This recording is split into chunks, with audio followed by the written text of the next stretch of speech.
अस्सलाम वालेकुम। Exercise 4.1 question number 5 last question है जो हम इस एक्सरसाइज का करेंगे। इम्पॉर्टेंट भी है, लॉन्ग के तौर पे आ सकता है, न्यू है जो कि ऐड हुआ है। इसमें हमने क्या करना है, मैट्रिक्स इक्वेशन जो है वो हमने सॉल्व करनी है। फर्स्ट पार्ट जो है वो हमारी पुरानी जो एफएससी की बुक थी उसमें भी था। सेकंड पार्ट जो है वो न्यू अपडेटेड बुक के अंदर जो है वो ऐड किया गया है। इनके अंदर हमें मैट्रिसेस दिए गए हैं और हमने एक्स की वैल्यू जो है वो फाइंड करनी। मैट्रिक्स इक्वेशन जो है वो हमें कुछ इस फॉर्म में दी गई है, 2x - 3a = b। हमने क्योंकि x फाइंड करना है तो हम 3a को इस साइड ले आएंगे, यहाँ पे आकर ये प्लस हो जाएगा।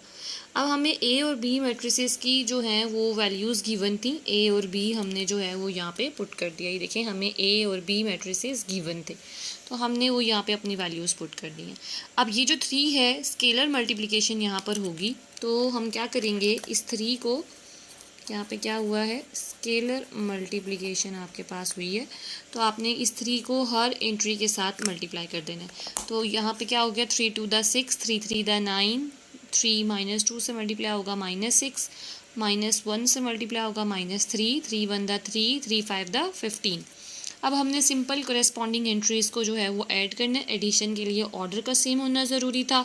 2 + 6 8, -3 + 9 6, 1 - 6 -5, 5 - 3 2, 4 + 3 7, -1 + 15 14। हमने x की वैल्यू फाइंड करनी है, यहाँ पे 2 भी साथ में मौजूद है तो हम इस 2 को डिवाइड कर देंगे। अगेन स्केलर मल्टीप्लिकेशन हो रही है, ये 1/2 हर एंट्री के साथ जाकर मल्टीप्लाई होगा। आप इस तरह से इसे हर एंट्री के साथ लिखेंगे। 2 × 4 = 8, 2 2 से कैंसिल, 2 3 = 6, 2 7 = 14। ये आपका फाइनल आंसर आ जाएगा।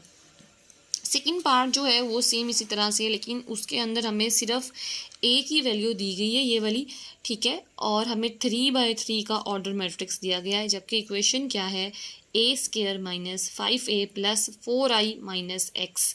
x हमने फाइंड करना है, a हमें दिया गया है, i हमारा आइडेंटिटी मैट्रिक्स है, a² वही हम अपना पावर के साथ रूल अप्लाई करके निकालेंगे जो मैंने आपको कल भी बताया था। अब ये जो आपका आइडेंटिटी मैट्रिक्स है इसका ऑर्डर वही ऑर्डर होगा जो कि आपके मैट्रिक्स ए का ऑर्डर है, जो कि है 3 × 3। तो हम I3 जो कि हमारा 3/3 का आइडेंटिटी मैट्रिक्स है उसको लिख लेंगे। a² हम निकालने के लिए a को a से ही मल्टीप्लाई करेंगे। a जब a से ही मल्टीप्लाई होगा तो जिस तरह हमने अपना क्वेश्चन नंबर 4 किया था मैट्रिक्स मल्टीप्लिकेशन का, सेम उसी तरह से हम अपनी मैट्रिक्स मल्टीप्लिकेशन करें। First row first column, first row second column, first row third column, इसको मल्टीप्लाई करने के बाद हमारे पास फाइनल फॉर्म ये वाली बनेगी। अब जो हमारे पास गिवन क्वेश्चन था उसके अंदर हमने वही एज इट इज़ क्वेश्चन लिख लिया, ठीक है। क्या क्वेश्चन था, a² - 5a + 4i - x = 0। हमने x की वैल्यू फाइंड करनी है, x को इस साइड ले आएंगे। a² की वैल्यू अभी हमने ये मैट्रिक्स मल्टीप्लिकेशन से निकाली है वो हम यहाँ पे पुट कर देंगे। a हमें गिवन था, i हमारा आइडेंटिटी मैट्रिक्स है, इन दोनों के अंदर स्केलर मल्टीप्लिकेशन हो रही है। 5 × 2 = 10, 5 0 = 0, 5 1 = 5, 5 2 = 10, 5 1 = 5, 5 3 = 15, 5 1 = 5, 5 को -1 से मल्टीप्लाई करेंगे -5 आ जाएगा। 0 से किसी भी नंबर को मल्टीप्लाई करते हैं 0 आता है, 1 से 4 को मल्टीप्लाई करेंगे तो आपके पास डायगोनल के अंदर 4 आ जाएगा।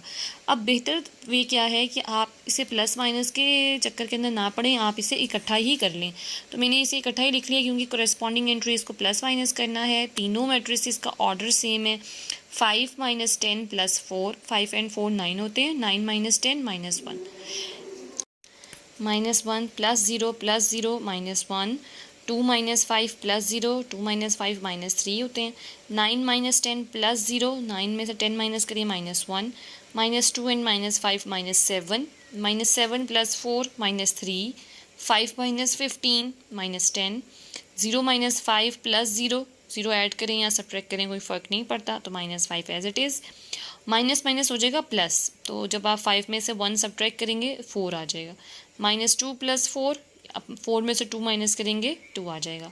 तो ये आपके पास क्वेश्चन है, इनकी आप प्रैक्टिस करें और अगर आपसे कुछ नहीं होता या कोई आपको डिफ़िकल्टी आती है आप कमेंट सेक्शन में पूछ सकते हैं।